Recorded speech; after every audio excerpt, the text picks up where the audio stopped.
E se você pudesse utilizar a tecnologia a seu favor para fazer lives para o seu e-commerce, para produzir até mesmo o seu conteúdo esportivo. Hoje eu estou com um cara aqui que muita gente conhece, eu não vou agora revelar o nome dele, tá?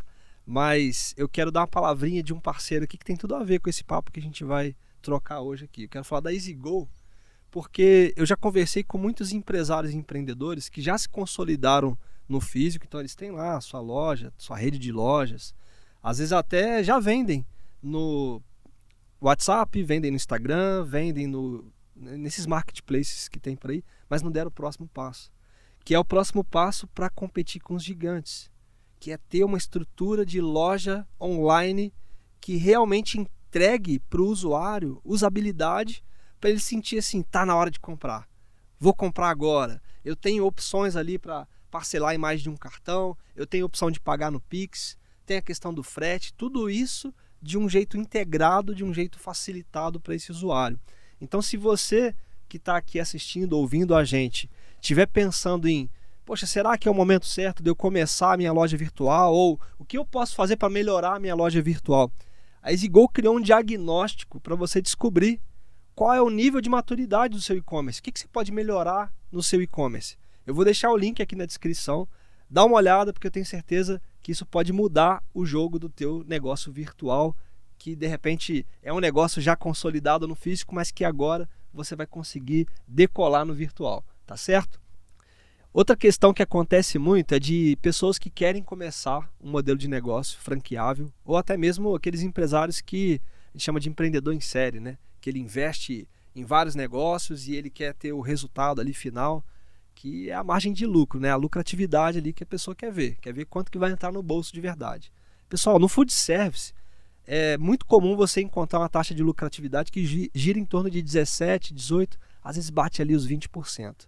O Cookie do Mário consegue te entregar até 30% de taxa de lucratividade, que é muito acima da média. E sabe o que é o melhor? Você não ficar amarrado aos produtos congelados, que é muito comum isso no food service também. Você recebe a receita secreta do Cookie do Mário para entregar produtos fresquinhos para os seus clientes. E isso faz toda a diferença, porque sempre tem novidade, sempre tem produtos fresquinhos e isso fideliza demais o cliente. Se você quiser conhecer um pouco mais das franquias Cookie do Mário, eu vou deixar o link aqui do WhatsApp direto do Caio, que é o gestor de franquias. Vai lá, conversa com ele, pede o coffee para você entender que é o circular de oferta de franquia. Dá uma olhada, vê como é que é o modelo de negócio. Se for para você, eu tenho certeza que ele vai te direcionar para você dar o próximo passo aí na sua cidade.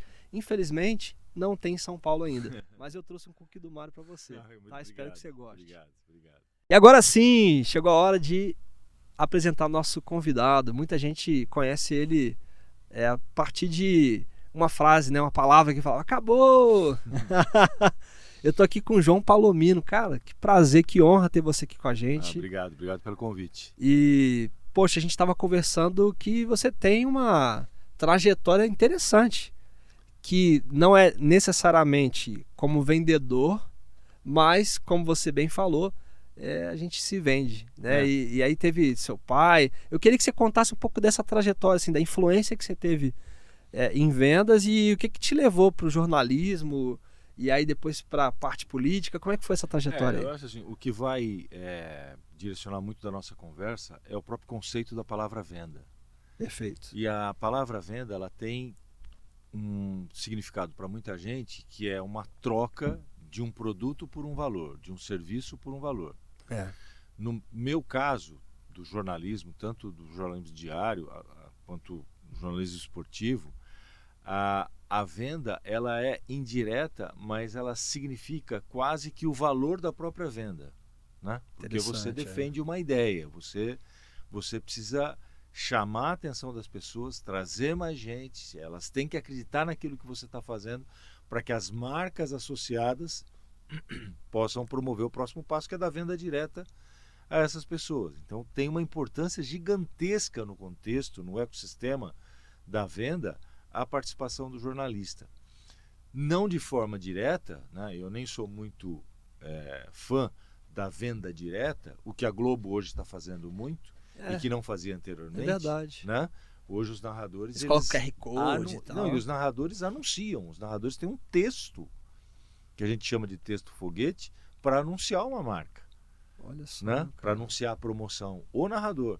O que seria impensável há algum tempo na própria Globo e impensável em não qualquer outra emissora, porque muitas emissoras já faziam isso, muitos narradores se tornaram garotos propaganda de muitas marcas, narradores se tornaram chefes de equipe, compram um horário e aí tem que vender, e para vender eles fazem o que a gente chama de testemunhal, que aí é uma venda, uma publicidade para venda, né?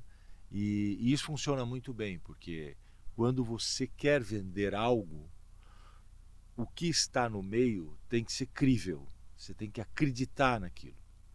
Quem está vendendo precisa acreditar no que está vendendo. E quem está comprando precisa acreditar no que está comprando. E na pessoa que está falando também, Exatamente. Porque às vezes então, o produto... A pessoa que está falando, fala, pô, esse cara está falando, eu acredito nele. Então eu acredito no que ele me fala. Por isso que tem de haver um cuidado, eu diria, exagerado de quem vai vender uma marca, porque a pessoa está acreditando em você, ela não está acreditando na marca. Putz. Então, quando um jornalista faz uma propaganda, né, dependendo do... Tanto é que você tem uma série de influenciadores que acabaram envolvidos por uma marca ou outra. Você viu o negócio de Tigrinho? Tá. Porra. Tigrinho é um exemplo, mas assim, venda de produto de limpeza, produtos de beleza. Que dá problema na pele, que arrebenta, né? É verdade. E a influenciadora, ela só fez aquele publi, ela nem usa. Aí tira o dedo da reta. Não, mas eu vejo isso acontecendo, eu fico de cara assim, porra.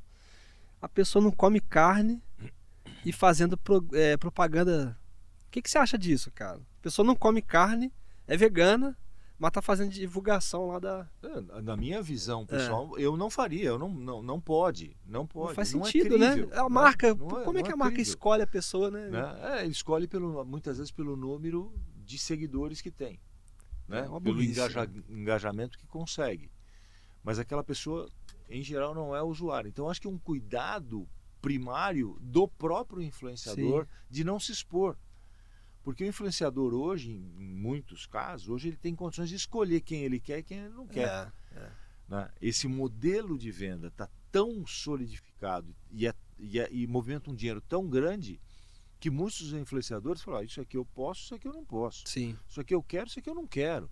Ah, não, mas não importa. Isso aqui vai afetar a reputação. Essa é uma palavra poderosíssima. Reputação, é verdade. Reputação. E se afeta a reputação, essa marca aqui que você gostaria, que se interessa, ela já passa a não se interessar mais. Vira o oposto, né? Aquilo que era amado fica odiado, tipo assim. A gente tem vários exemplos de influenciadores que... Porque o que... eu tenho uma certa resistência de entender, não que eu não consiga, que eu não quero entender o papel do influenciador. Tá. Né? Eu procuro outros meios para me convencer de que aquilo eu posso comprar ou não posso comprar. Mas o influenciador hoje, ele não tem o cuidado necessário para aquilo que ele está fazendo, porque vira, entre aspas, uma certa ganância de fazer muito dinheiro. É isso, né? É isso. Então ele faz qualquer coisa por esse dinheiro. E não para pensar que qualquer palavra que ele disser hoje, no atual mundo do cancelamento, pode transformar o que ele era em nada. E a gente tem inúmeros exemplos disso. Por isso que eu me apoio menos em pessoas e mais na ideia, mais no conceito, mais na venda, mais no segundo passo da venda. Compre isso, mas por que eu vou comprar? Eu vou falar um negócio meio pesado aqui, cara, a partir da leitura do que eu tô fazendo, do que você falou aí, tá? Mas essa é a minha visão. O que eu percebo? Essa ganância pela venda beira uma prostituição digital, entendeu? A pessoa, ela... É forte essa palavra. É tão forte que até quem vive de prostituição agora é do job, né? Nem mais né? Enfim. Mas sabe, a pessoa faz só pela grana. É. E aí não tem verdade nenhuma no que ela está fazendo. O cúmulo do absurdo foi revelado recentemente, venda de medicamentos em que há o influenciador que não é médico e é um ator. Puta merda. Com estetoscópio e avental. Né? Vários casos foram revelados. Alguns atores estão sendo processados. E eles foram contratados. Existe contrato, inclusive. Pô, mas o cara tem que... Não é ingênuo assim, né? Não, porra. Mas assim, ele atuou. O papel dele é atuar. Tá. E há a má-fé da empresa de transformar aquilo numa peça real. Caçamba. Não, é a desinteligência artificial, né? É desinteligência artificial, porque isso é facilmente comprovado. Tá o CRM lá, vai procurar o CRM, vai ver quem é, vai ver de Mas quem dá se trabalho, trata. João. Mas assim, e aqui é um alerta, né? As pessoas não podem acreditar naquilo que elas estão vendo nas redes sociais. Infelizmente é uma realidade. Então, quando você vira algo nas redes sociais, você de primeira desconfie. Tem que desconfiar. O segundo passo é você certificar que empresa que é aquela. O Reclame Aqui é um ponto importante exato. de você consultar. Se há muitas reclamações de não entrega, principalmente por quem é movido pela emoção, e aí é um ponto de venda importante, é movido pela emoção e vai e compra determinado produto diretamente nas redes sociais, cai num site pirata, cai num sistema de venda que está capsulado ali na própria rede social, e depois que o dinheiro foi, ele não volta. Cara, eu acho que tem uma questão de confirmação, entendeu? É você pensar assim, pô, vou dar um exemplo, tá? O cara que fuma quer parar de fumar. Aí chega uma propaganda de um cara que ele admira, né, que foi fazer lá, às vezes nem é ele, às vezes é inteligência artificial, tá? Fizeram isso com alguns caras, com William Bonner, fizeram com... Sim. Fizeram até com aquele médico, porra, famoso pra caramba, o doutor Drauzio Varela. Sim. Aí ele teve que fazer um pronunciamento e tal. Sim. Porque o cara fica pensando assim, pô, mas eu sempre quis essa solução. Aí aparece um cara que eu admiro, que eu respeito, que tem a reputação. O cara fala que isso aqui vai funcionar pra mim. Porra, era o que eu queria, era o que eu precisava. E aí o cara, tipo assim, não desconfia, ele vai... Esse é um dos pontos importantes que me faz acreditar que a regulação das redes sociais não é censura. Eu concordo. É uma defesa do consumidor. Concordo. Tem de ser visto como defesa do consumidor. Não é possível você defender a liberdade de expressão em que a expressão maior é a mentira. Pois é. Né? É inaceitável do ponto de vista humano, do ponto de vista coletivo, do ponto de vista social. A regulação não é censura, é uma defesa do consumidor, e assim é que ela tem de ser tratada. Perfeito. Quando se traz a conversa para algo que pode ferir as liberdades individuais ou a liberdade de expressão, a discussão está morta. Deixou de ser liberdade. A discussão está morta. Então, é necessário que elas sejam responsabilizadas pelo conteúdo. Não é possível você ser um cano em que você direciona esse cano para todo o esgoto do mundo e você não ser responsável por isso. Esse cano ele tem que estourar uma hora. Eu concordo. E se a gente fosse fazer um paralelo assim com a nossa história, porque acho que o que já aconteceu no passado acaba sendo repetido no futuro. É como se... No nosso dia a dia a gente tem uma evolução muito grande na vida real, mas no digital a gente estivesse vivendo ainda na Idade Média. Entendeu? Você tem ali pessoas literalmente se matando na internet porque não tem nada que proteja. Então é como se a lei só funcionasse fora da internet, né? Então no físico, no presencial, beleza. Então você tem... E aí lá é Idade Média. Tipo... Para tudo que eu faço na vida, eu pego uma folha em branco para toda decisão que eu tenho que tomar. Esse é um exercício muito simples que eu faço.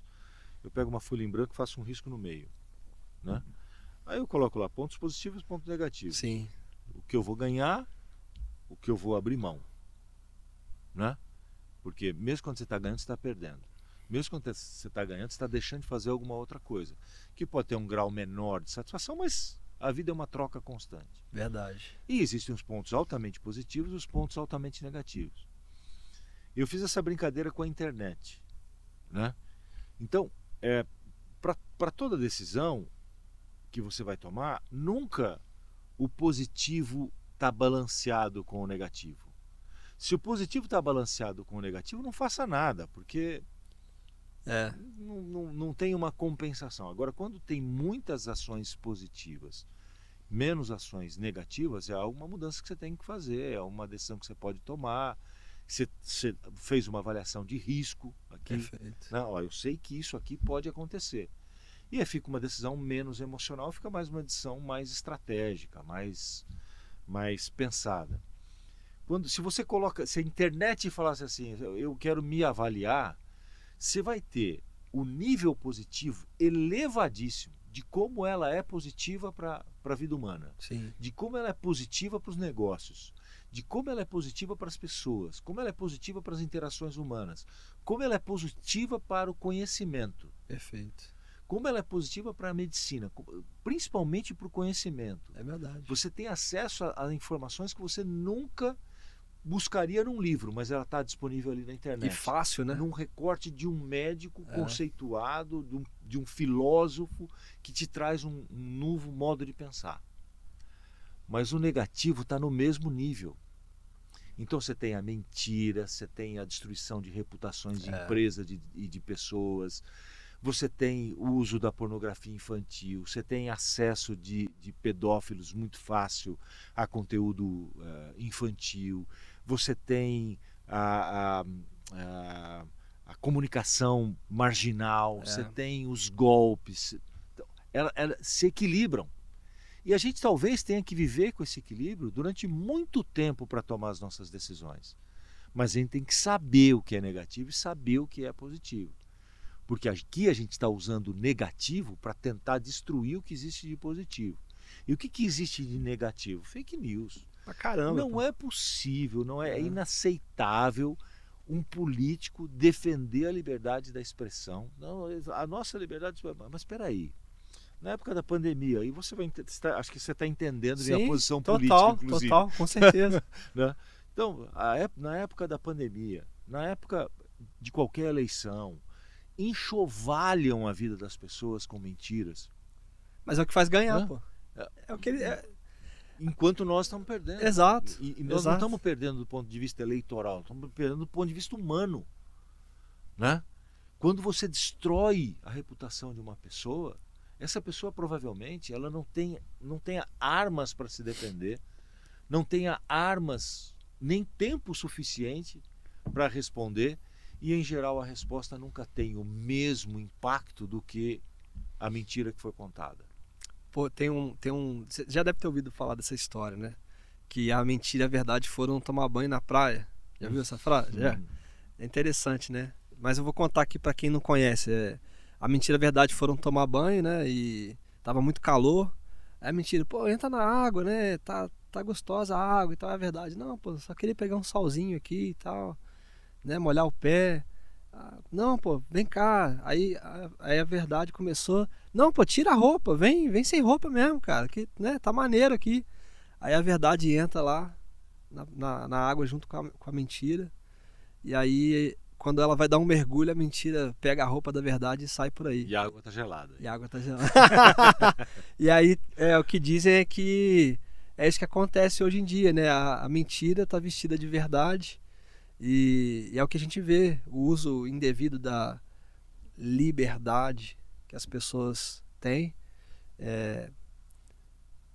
que acaba prejudicando realmente a vida dos outros, né? Então, a gente está falando da venda ruim, né? Da venda ruim, que é onde... que é perniciosa para alguém. Que é onde a gente fala assim do picareta. Se você olhar para o lado esquerdo, a venda de quem trabalha de forma, sabe... Tem muita gente, hoje a gente está sendo desafiado, acho que posso dizer que você é um exemplo disso, posso dizer que eu sou um exemplo disso, posso dizer que o Marcelo Orefsi, que é o dono do estúdio, também é o exemplo disso, de gente que empreende. Sim. E que usa as redes sociais para vender uma ideia, para vender um serviço, para vender um conceito, um propósito. E nós estamos querendo convencer alguém de que a gente é legal. É isso. Né? De que nós somos legais, que nós trabalhamos direito, que nós cobramos o correto, que o nosso orçamento vai estar baseado em premissas entregues pela demanda do cliente. A nossa venda vai ser uma venda honesta. Honesta, é. Né? Essa é a palavra. Só que você cai num redemoinho de tantas coisas que você passa a conviver com a desconfiança do outro. E tem de ser assim. Eu acho que tem de ser assim. A pessoa, quando ela ouve orçamento, propósito, não, com a entrega, né, com a qualidade da entrega, por que eu estou pagando por isso? Né? Então, e se não for assim, aí a pessoa acredita em tudo. E aí é onde acontece o que eu combato tanto, né, que eu falo tanto com as pessoas. Cara, se você quer mudar o mercado, né, se você vê e se incomoda com os picaretas, você tem a obrigação de vender muito bem seu serviço. é isso. Sabe? Usar o máximo de técnicas, sim. Conhecer muito de vendas e comunicação, sim. Porque se você não fizer isso de forma honesta, vai ter um picareta enganando alguém. É o que a gente estava falando exatamente sobre o próximo passo. Né? Você chamou muito de próximo passo. Qual é o próximo passo? Né? Você deu o exemplo dos cookies do Mário. Né? Ele teve uma ideia original a partir de algo que ele fazia muito bem. Né? Ele começou de um jeito e foi expandindo, né? Quase que intuitivamente. Ele não fez um planejamento de expansão. Acredito, sem conhecer a realidade dele, que o planejamento de expansão veio posterior a ele já ter uma certa distribuição. Provavelmente. Né? Não que ele tivesse pensado, monto aqui, monto ali. Não montou para explodir, ele montou para fazer um negócio legal. Fazer um negócio legal. Né? Mas o que a gente tem são muitos produtos bons, muitos produtos. Eu sei porque eu estava te mostrando um exemplo de casa, né? Da sua esposa. De um produto muito bom, um produto muito bacana, que as pessoas aderem rapidamente, que adoram, mas falta o próximo passo, né? Que essas pessoas não são vendedoras. Essas pessoas não têm os mecanismos atuais de expansão de marca, de conhecimento do próprio público, de entender como é que ela vai impulsionar as redes sociais. A gente é um pouco privilegiado nisso, né? Você sabe. Eu tive a minha mãe, você teve seu pai, né? Que você estava comentando que... Meu pai era aquele caixeiro viajante convencional, o homem das pastas. Qual que é a evolução da venda? A venda é o sujeito com uma carroça, né? Lá no Brasil Império, né? As banquinhas. Ele comprava um monte de coisa, botava dentro de uma carroça e ia saindo pelos vilarejos. Ele recebia e entregava. Recebia, esvaziava a carroça, ele voltava para carregar de novo. Né? O intermediário disso era o meu pai, né? Que intermediário em termos cronológicos de tempo. Meu pai era o cara que representava várias empresas, então ele tinha pastas e saía pelo interior buscando as lojas que se interessariam pelos produtos que ele teria para oferecer. Ele vendeu móveis, ele vendeu uma vitamina chamada Celovida. Eu me lembro, eu tinha 6 anos, 7 anos. Cara? Era uma vitamina desenvolvida a partir da célula da gema do ovo de um pessoal de Jundiaí e era horroroso de tomar, horrível de tomar. E meu pai obrigava, não, isso aqui vai deixar todo mundo forte. Então ele não conseguia convencer os filhos, imagina se ele conseguia convencer os outros. Nem na marra ele conseguia fazer a gente tomar aquilo. Elemeca é uma empresa de Fernandópolis, a cidade onde eu nasci, né, no interior de São Paulo, que fazia as caixas de luz. Essas caixas de luz mesmo que ficam no poste da casa, onde você colocava o relógio de luz, do padrão, caixa né? De ferro, a caixa de ferro ele vendia também. Então, ele viajava pelo interior e eu ia com ele. Conheci o interior de São Paulo dentro do carro com meu pai. Você acha que isso de uma certa maneira te aproximou das vendas, assim? Porque... Não, aproximou do meu pai. Eu acho que não das vendas, porque eu era muito, muito novo. Eu era muito... Não tinha essa percepção. Tá? Até eu me condoía um pouco. Eu falava, pô, meu pai trabalha pra caramba, hein? Não dá nem atenção pra mim, né?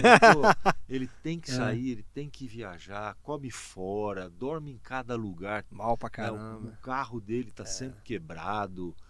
Né? E eu, porque eu tinha pena do esforço que ele tinha que fazer. A questão da venda, para mim, como eu disse no começo, Jeff, assim, são as aspas da venda. Tá. Né? Hoje, como sócio de uma empresa que é uma produtora de conteúdo, que é a Live Sports, eu sou também vendedor, porque eu preciso vender a empresa. Claro. Eu preciso vender os produtos da empresa. E aí, como é algo que eu fiz a vida inteira, o discurso para mim é muito fácil, né? Explicar o que nós somos. Né? Nós somos uma empresa hoje de prestação de serviços, uma produtora de conteúdo que cuida da principal dor de federações, confederações, clubes de futebol, marcas. Elas precisam de relevância, precisam ser percebidas pelo consumidor, precisam ser desejadas pelo consumidor, mas não sabem como. E nós temos o conteúdo nesse meio campo. E o exemplo mais bem acabado são alguns dos clientes nossos. Por exemplo, nós somos os responsáveis pelo Dia de Corinthians. O Dia de Corinthians é do Corinthians mesmo, do canal do Corinthians. 1h30 antes do jogo, a gente faz um programa para o torcedor do Corinthians, em que ele sabe tudo sobre o time, sobre os jogadores, sobre agenda e tudo mais. No jogo a gente faz a narração como se fosse uma web rádio e depois tem a entrevista coletiva no pós-jogo. Nós temos essa inteligência, nós não somos uma produtora convencional, nós cuidamos exatamente do planejamento do conteúdo.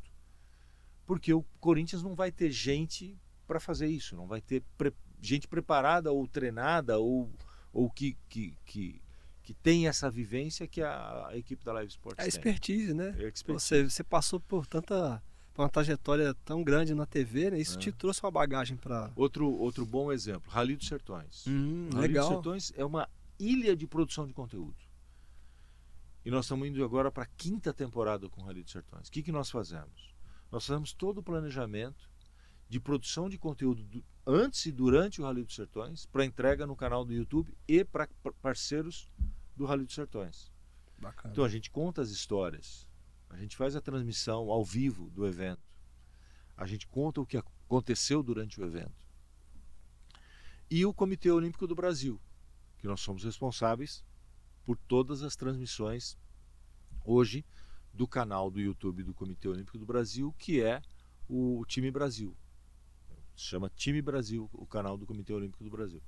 Então nós estamos fazendo esse ano cerca de 80 transmissões no ano. Uau! Né? De vários esportes. Nossa! Vários esportes. Tudo então, em loco, você vai no... A equipe em loco, a narração muitas vezes do nosso estúdio. Entendi. Nós temos uma estrutura bem robusta na Teodoro Sampaio em Pinheiros. São 3 estúdios, tem cabine de transmissão e tudo mais. Então, o Comitê Olímpico do Brasil percebeu que as confederações estão perdendo relevância, estão perdendo visibilidade, porque as emissoras tradicionais não transmitem mais esportes olímpicos. Nós vivemos um país da monocultura esportiva, é o país do futebol. Se não é futebol, não é nada. Cara, isso é preocupante. Né? É preocupante, é triste, mas é uma realidade. E o Comitê Olímpico do Brasil está fazendo algo para quebrar exatamente essa ideia, que é dar visibilidade para esportes que não estão mais nas transmissões das emissoras. Então ele coloca no Time Brasil e coloca nos YouTubes, nos canais das próprias confederações. É uma saída inteligente e precisa ser ampliada para que os outros esportes tenham, pelo menos para aquele nicho, para aquele foco, a devida atenção. Legal, legal. E você... E um quarto, que é uma frente interessante também, que tem muito a ver com o que a gente está discutindo, que são as lives de e-commerce, de Boticário, quem diz Berenice, que a gente aí nós somos uma produtora mesmo, né? Excelente. E aí eles têm volumes de venda bem significativos. Tem funcionado muito bem esse tipo de conteúdo, né? O pessoal chama de como que é? É live commerce. Live commerce mesmo. Commerce, live shop. Pessoal live shop. Commerce, live shop. O que é interessante, aí é um pouco da nossa parte, é que você colocar um influenciador na frente de uma câmera e ele começar a falar dos produtos, vai funcionar? Pode funcionar. O produto é bom, o QR Code está ali, o desconto é interessante, né? Qual é o impulso que a pessoa vai ter para comprar? Ela vai ter pela influência, né? Pela facilidade, né? Porque é friendly, você jogou no QR Code, já está inclusive ali dividido em 3D, né? Fez o cadastro. É tipo o buy one click do Amazon, né? É a mesma coisa. E o terceiro ponto, que é o valor, o preço. As pessoas se movem muito também pelo preço. Ampliar isso, de que forma você pode ampliar isso? E essa é uma discussão que a gente frequentemente tem. Por intermédio do conteúdo, por intermédio da história que você vai contar. Eu sempre dou um exemplo, que foi uma coisa da própria Boticário, que era um live commerce normal, que era lá os produtos da Boticário, né? E Boticário não é teu patrocinador. Ainda não, aí ó, ô Boticário, pô, tá perdendo tempo, Boticário. Era uma maquiadora e uma ex-Miss Brasil, que era tinha sido BBB, e ia para um evento com o noivo. Então ela explicou para a maquiadora qual era o evento. E à medida que a maquiadora maquiava essa ex-Miss para ir para esse local, ela mostrava o produto, pintava o QR Code e oferecia o desconto. Então tem uma história por trás. Isso chama ainda mais atenção. Legal pra caramba, tipo lançamento, né? Isso toca a emoção de quem tá vendo. Sim. Isso é um incentivo para a venda. Ó, você passou por várias áreas dentro da comunicação, né? Você foi para a área de jornalismo. A minha carreira é assim, eu sou do interior, eu nasci em Fernandópolis, cresci em Taquaritinga, tentei ser jogador de futebol, né? Mas eu costumo dizer, eu brinco que a bola é muito redonda para mim. Se ela fosse menos redonda... Boa desculpa, cara. Se ela fosse menos redonda, talvez desse certo. Mas essa é uma frustração que eu tenho, que eu queria mesmo ser jogador de futebol.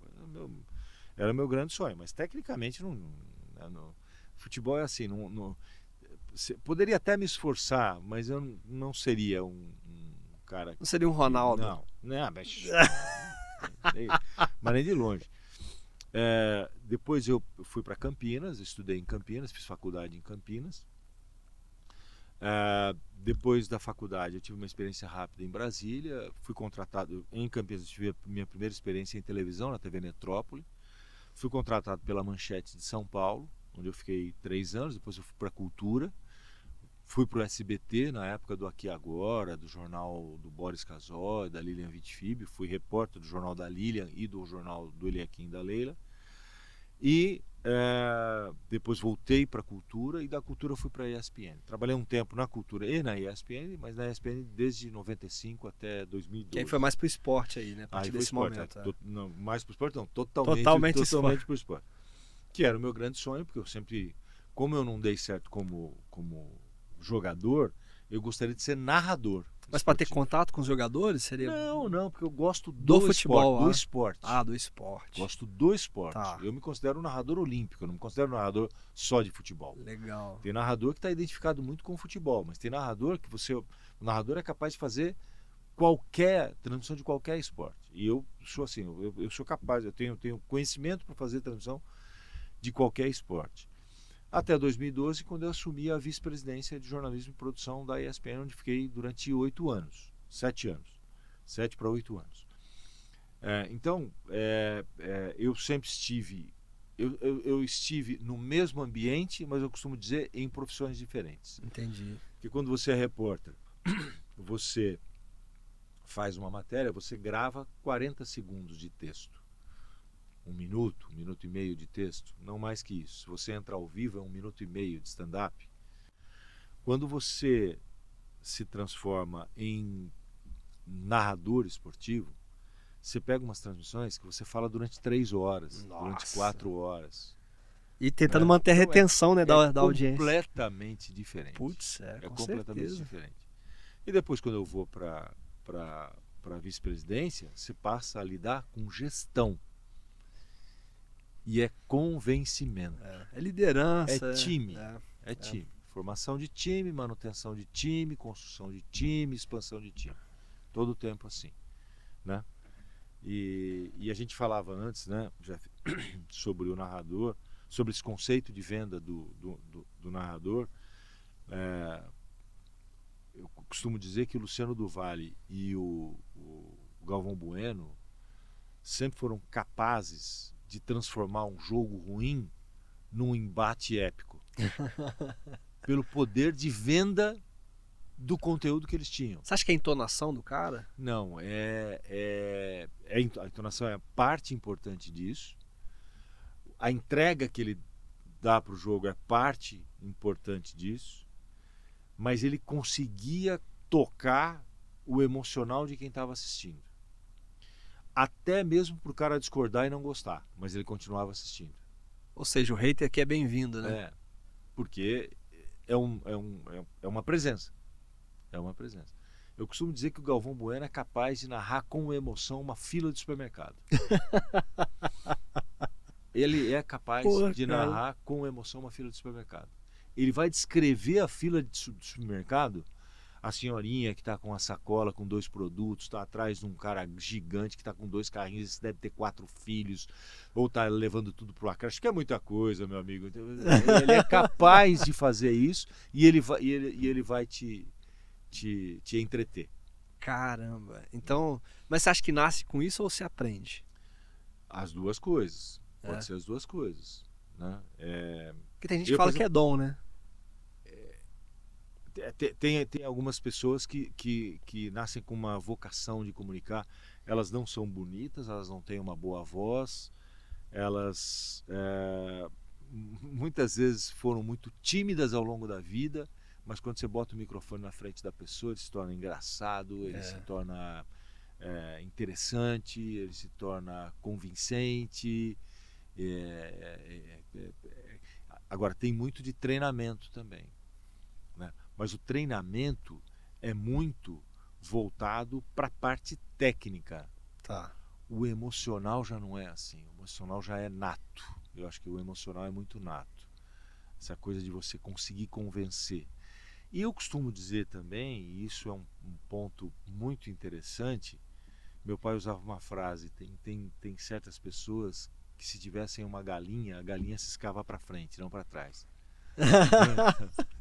A pessoa tem uma luz própria. Entendi. Né?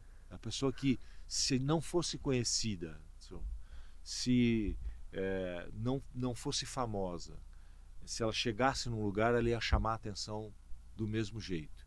Porque alguma coisa nela chama a atenção das outras pessoas. Quando isso acontece nas vendas ou na comunicação, esse sujeito, essa pessoa, essa mulher tende a ter um destaque gigantesco na vida. Você acha que todo mundo tem alguma coisa assim?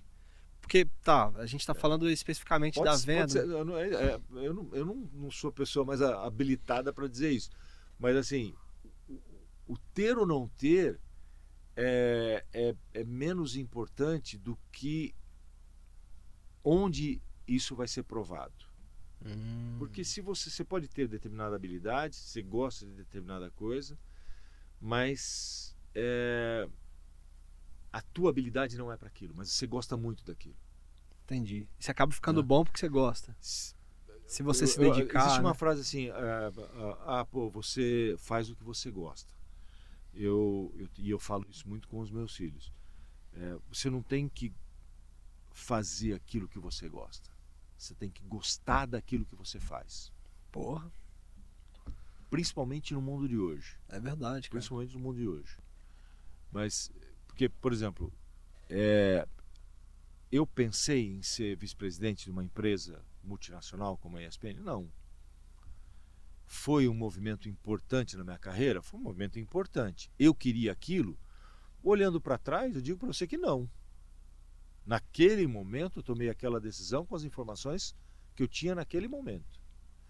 Mas eu gostei do que eu fiz. Entendi. Não que eu tenha feito aquilo que eu gostava. Ou seja, você só descobriu porque você estava aberto a fazer. Exatamente. E muitas vezes você o teu skill, a tua habilidade não é para aquilo. Você pode querer muito, mas não é para aquilo. É o meu caso como jogador de futebol. O meu também, cara. Eu tive que aprender violão porque não era da galera do futebol, não dava pra mim. Então é isso. Eu era o pereba da... É isso, entendeu? Violão é uma das minhas frustrações, por exemplo. É mesmo, cara? Música é uma das minhas frustrações.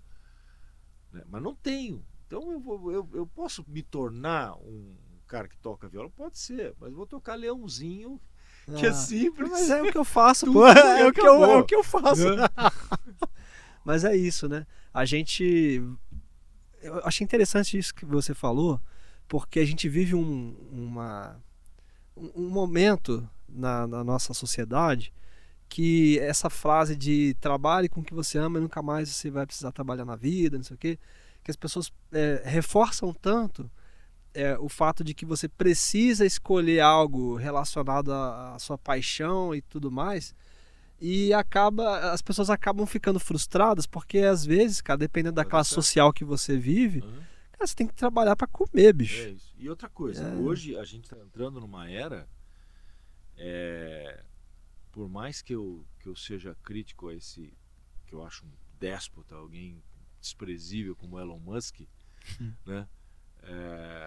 Ele disse uma coisa, é um alerta que ele fez, que eu acredito realmente, que num espaço curto de tempo, por culpa de gente como ele, inclusive, num espaço curto de tempo, os governos vão ter que cada vez mais subvencionar as pessoas. É questão da renda mínima, né, e tudo mais. Entendeu? Para garantir que as pessoas pelo menos tenham o que comer.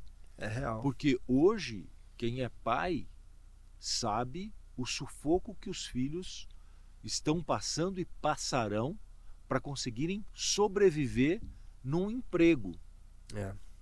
Né? Porque nós estamos sendo desafiados por uma ação elitista de manter o privilégio. De manter privilégios, que isso provoca um prejuízo gigante para uma massa mais significativa da população. Com certeza. E qual é o fruto disso? Esses caras não percebem que o fruto disso é exatamente o crescimento da violência, a qualidade de ensino caindo cada vez mais, a escola pública cada vez mais relegada, subemprego crescendo, economia informal crescendo. Eu sou um pouco radical. Economia informal não é empreendedorismo. Economia informal muitas vezes é sobrevivência. Ele está na economia informal, ele vende meia num tapete na rua. O cara está sobrevivendo, ele não é um empreendedor. Se perguntar para ele, será que ele sonhou com essa carreira, né, de vender talvez meia? Ele quisesse um emprego, com plano de saúde, com carteira assinada, com 13º e férias. Talvez isso que ele quisesse. Quando se discute, né, a jornada de trabalho, né, os 6... Você viu que agora no Japão é 4? 4. Porra, 4. E aqui não pode... A produtividade aumenta, né? O cara, quando ele tem possibilidade de organizar melhor a vida dele, dá um pouco mais de atenção para filho, atenção para a própria vida. Ou até trabalhar mais se ele quiser, entendeu, João? Se ele quiser ganhar mais dinheiro, ele vai trabalhar mais. Pois ou ele ele vai trabalhar mais, ele vai produzir mais. Né? Os argumentos contra a jornada são de manutenção de privilégio. E não é da classe trabalhadora. Não é da classe trabalhadora. Cara, é um assunto... Eu sou um pouco radical com isso, porque eu acredito que existe... Não é teoria da conspiração, é baseado em dados, assim. Eu acredito que existe um plano mesmo, sendo colocado em prática para essa manutenção de privilégio. Não tenha dúvida disso. Então, não tenha dúvida disso. A gente precisa questionar. É global. Não é do Brasil. É global.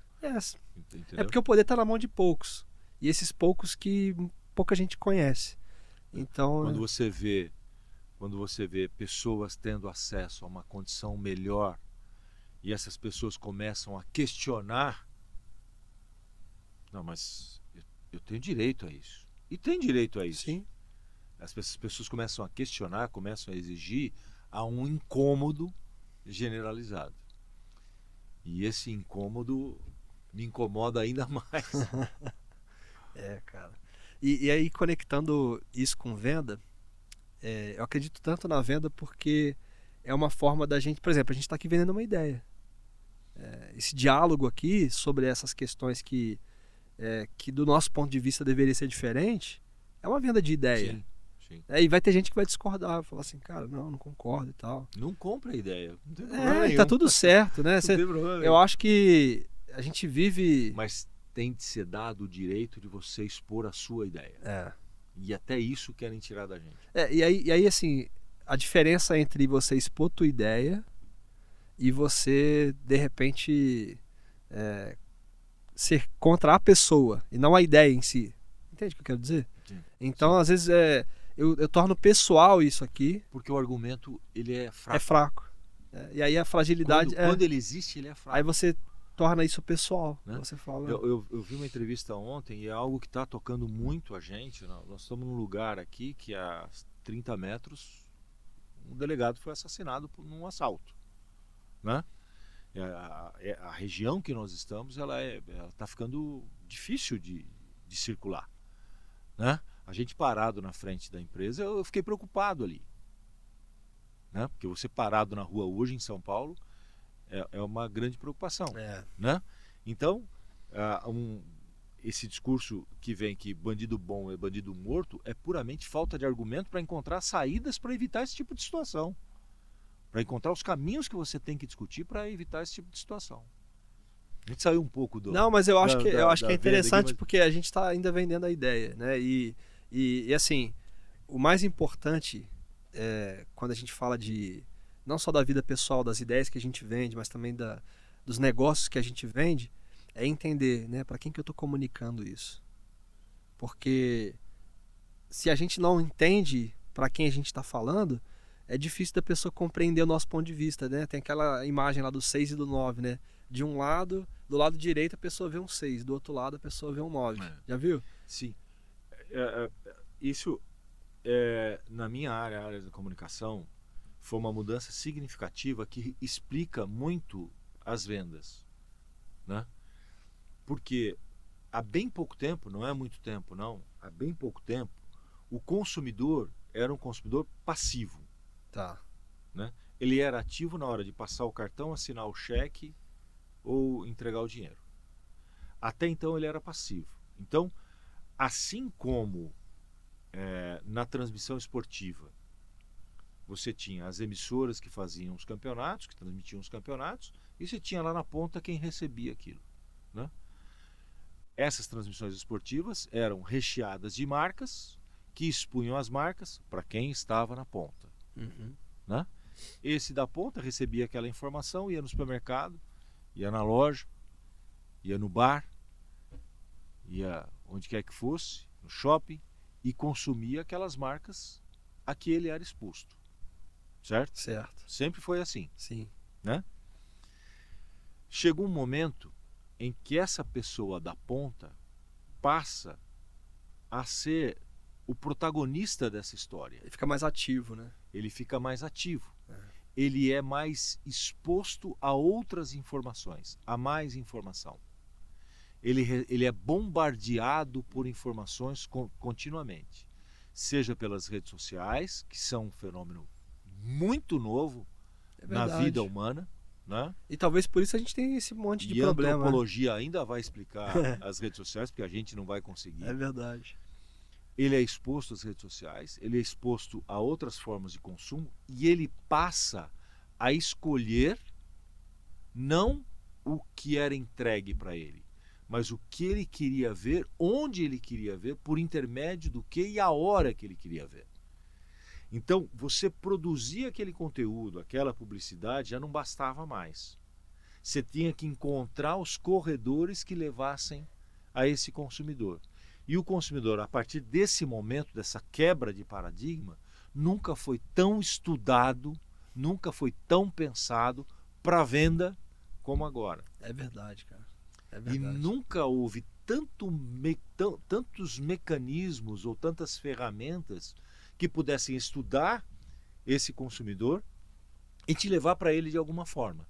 Seja por intermédio de alguma plataforma, seja por intermédio de algum produto. O que essa pessoa nunca se pensou? O que ele quer? Não. Sempre se pensou quem é ele e nós vamos entregar isso para você. Nós vamos ditar como você vai se vestir, nós vamos ditar como você vai falar, nós vamos ditar como você vai pensar, nós vamos ditar como você vai reagir. Eu lembro dos livros que eu li que falava isso assim, as pessoas não sabem o que querem até que você diga a elas. Isso, exatamente. Isso já é passado. Isso é passado. Você pode até influenciar ela na escolha, mas a escolha ainda é dela. E hoje ainda mais. Sim. Porque ela entendeu esse protagonismo, né? Nós estamos, da minha área falando também, com a TV por assinatura derretendo.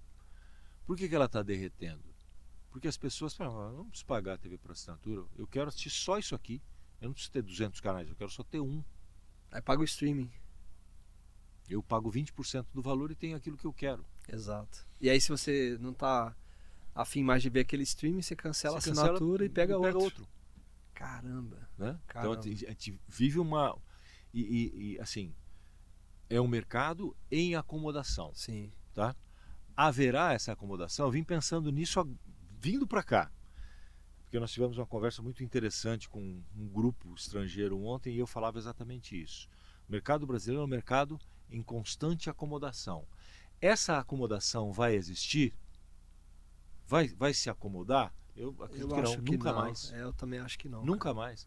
Porque eu achei que a TV por assinatura fosse uma acomodação. Pô, o mercado acomodou. Quem não tem tanto dinheiro não pode pagar uma TV por assinatura, fica com aberta. Sim. Quem pode pagar, ter um conteúdo premium, vai para a TV por assinatura. Só que aí vieram os streams e destruíram a TV por assinatura. Então, é o foco do foco. E você viu agora que dentro do streaming, eles estão colocando propaganda, você paga a assinatura. Porra, isso aí eu fiquei... É o que o Spotify faz. Cara, que loucura, bicho. Mas você paga o Spotify, você assiste, escolhe a música, monta a playlist. Isso. Se você não paga, você não tem. Não, mas a questão é, você paga a assinatura do streaming e dentro desse streaming que você pagou, tem o Premium Plus. E aí é doideira, porque... Você monta... você tem a capacidade de montar no teu aplicativo layers de interesse e de remuneração. Conforme o teu desejo, você vai pagando mais por aquilo. Nossa, cara. Ó, tem uma pergunta que a gente precisa fazer aqui, que a gente brinca que é a pergunta de 1 milhão de bitcoins, que é hoje a moeda virtual que mais tem valor, né? O que é venda para você, João? Venda para mim é convencimento. Convencimento. Quando se fala venda, principalmente depois que eu criei essa empresa com um amigo / irmão, que se chama Nilson Fujisawa. Ele tem uma empresa que se chama Lineup, com mais de 30 anos de experiência no mercado. Inclusive deixa o convite para ele aí. Será um convidado espetacular. A empresa dele que montou o estúdio. Olha só. Esse estúdio aqui do Marcelo Orefs. Depois que nós criamos essa empresa que eu passei a entender o conceito de venda. Eu nunca usei muito a palavra venda antes de me tornar quase que um vendedor, né? Porque eu não vendo uma ideia, eu vendo um serviço. O serviço também é venda. Mas você vender uma ideia também é importante. Então, quando eu falo venda, eu não consigo ver um produto. Venda não é um produto. Venda é um convencimento. E esse convencimento, ele está em inúmeras áreas. A gente comentar, minha esposa é dentista, ela não atende mais, mas ela tem uma empresa. Aliás, Tris.ac. Agora eu vou fazer. Aí, faz o jabá, pô. Tris com 2 S, acessórios. Tá no Instagram. Tris com 2 S, acessórios. Isso sim é uma prova de amor. Não, ela é super criativa, legal, muito esforçada, produtos de altíssima qualidade. Ela tem se esforçado mesmo e eu quero ajudá-la a transformar isso verdadeiramente num negócio. Quero ajudá-la a transformar isso num negócio. Acho que é para isso que a gente tá, né? Que a gente fica junto com a pessoa, né, cara? Que a gente decide viver junto. Torcer por. É.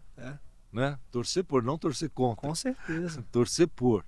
e incentivo pra caramba, assim. Ela é altamente criativa e ela é dentista, né?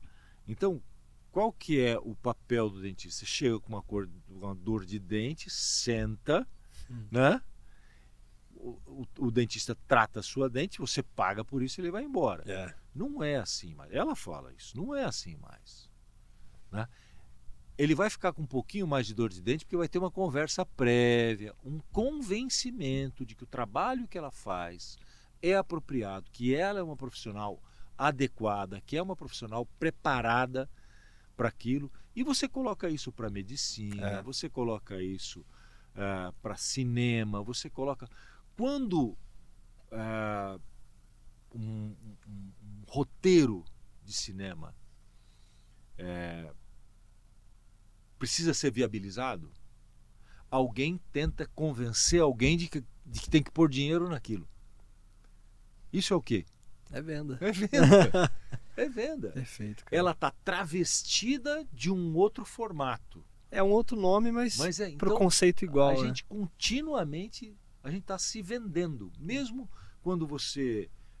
falei para você de palestras. Sim, né? sim. Se eu disser para você como é a minha palestra, eu quero te convencer a vender a minha palestra ou comprar a minha palestra. Claro. Isso é uma venda. Claro.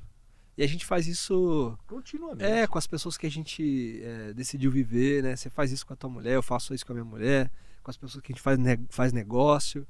E eu acho que aí tem uma frase, tem um acrônimo que eu costumo usar com os meus alunos, com os mentorados, que é o AQDM. Aceita que dói menos. Todo mundo vende o tempo todo e é isso, cara. Quanto mais fácil você aceitar isso, melhor você vai fazer o que você faz, né? Por isso que em muitos, eu acho que os jovens têm que passar por isso. Hoje eles estão muito fechados em quartos, olhando para computador, e eu digo isso por experiência própria. Por mais que você queira arrombar a porta, né?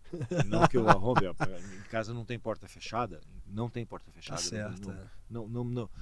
Mas não tem porta fechada. Eu quero ver qual é o ambiente que você está convivendo. Então, em casa não tem porta fechada. Por mais que sejam, eu vou dizer aqui entre aspas, uma palavra pesada, arrogantes, né? Porque o jovem hoje tem um ar de arrogância, tem desapego total e um certo ar de arrogância, de presunção, de prepotência, né? Eles estão perdendo a capacidade de se comunicar. Eles estão perdendo a capacidade de se vender. Então, eu olho alguns jovens assim, amigos dos meus filhos, meu próprio filho, que eu olho assim e falo assim, cara, essa pessoa, o que ela precisa é de um curso de teatro. Ela precisa de um curso de oratória para poder botar esse conhecimento para fora e se vender melhor. Porque senão nem emprego vai ter. Não consegue. Hoje não consegue. Se ela não tiver uma capacidade de convencimento, eu acho que por isso que gostei da tua pergunta, porque eu gosto dos estalos que vem assim. Acho que a palavra que para mim ela melhor traduz venda é convencimento. Você vê, convencimento para algumas pessoas é pejorativo, assim como venda também é pejorativo para muita gente. Eu vejo a palavra convencer no sentido de vencer junto, de você encontrar um caminho que seja positivo para você e para quem está contratando seu serviço, seu produto, para quem está comprando tua ideia. Isso nós estamos tirando todos os picaretas, né? Sim, a ideia é essa.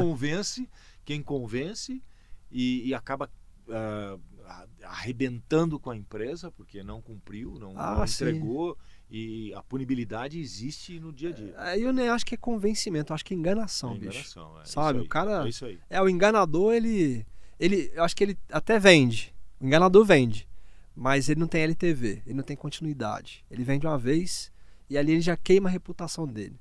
E, cara, a internet é uma bolha. Você vê a pessoa aqui hoje, a vida real é assim também, né? Eu até estava conversando com o Marcelo ontem, a vida ela não gira, ela capota. Amanhã ou depois você vai ver, esse picareta aqui de novo, vaza daqui, rapaz. Aqui você não é bem-vindo. Então a gente tem que tomar muito cuidado, né, com a forma como a gente trata as pessoas. A gente já usou essa palavra aqui já. A gente já usou essa palavra aqui, reputação. Preservação da reputação, isso é muito importante. E sabe, quando eu decidi fazer a temporada aqui em São Paulo, essa foi uma das coisas que pesou para escolher o Estúdio Club. Porque eu até, assim, o estúdio, eu sou suspeito para falar, né?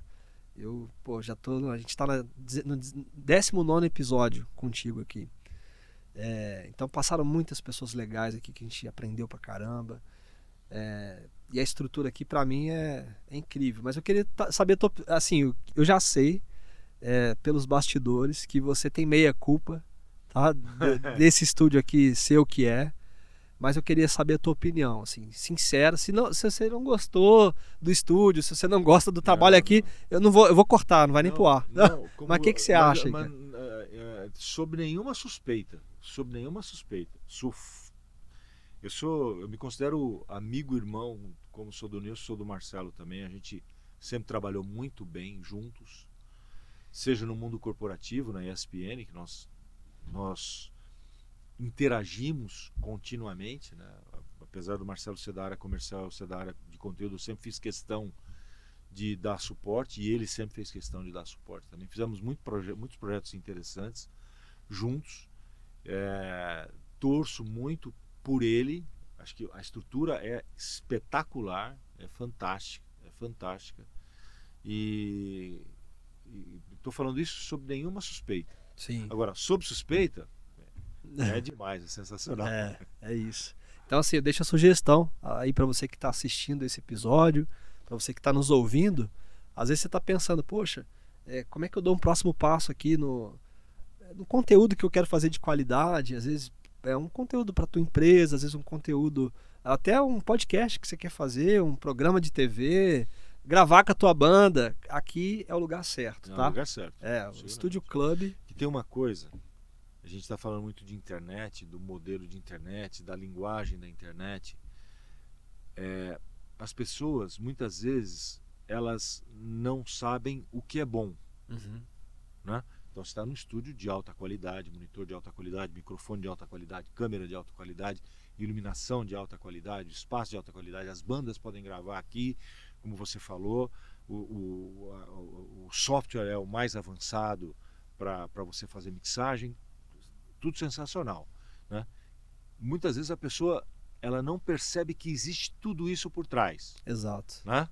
Então ela não sabe exatamente o que é bom.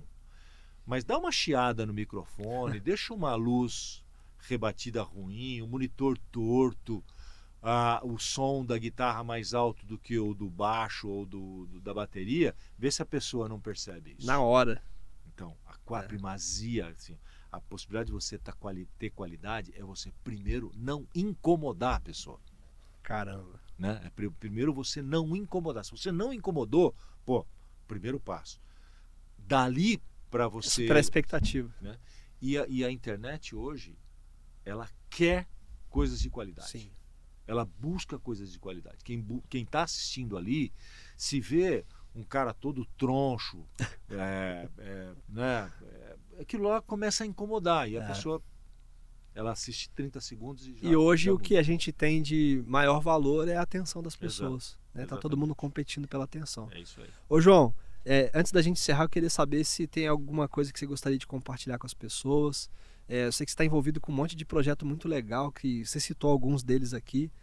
Um deles que eu até gostaria de citar, que acho que foi uma temporada que vocês fizeram da TV Ronaldo. Isso, nós fizemos a cobertura da BGS, que é a Brasil Game Show, que é um evento de esportes que acontece, evento de jogos, né? Um volume gigantesco de gente, com cosplays. Nós montamos um estúdio lá no stand da Ronaldo TV. Ronaldo TV é do Ronaldo Fenômeno. Começou com games e agora está querendo expandir.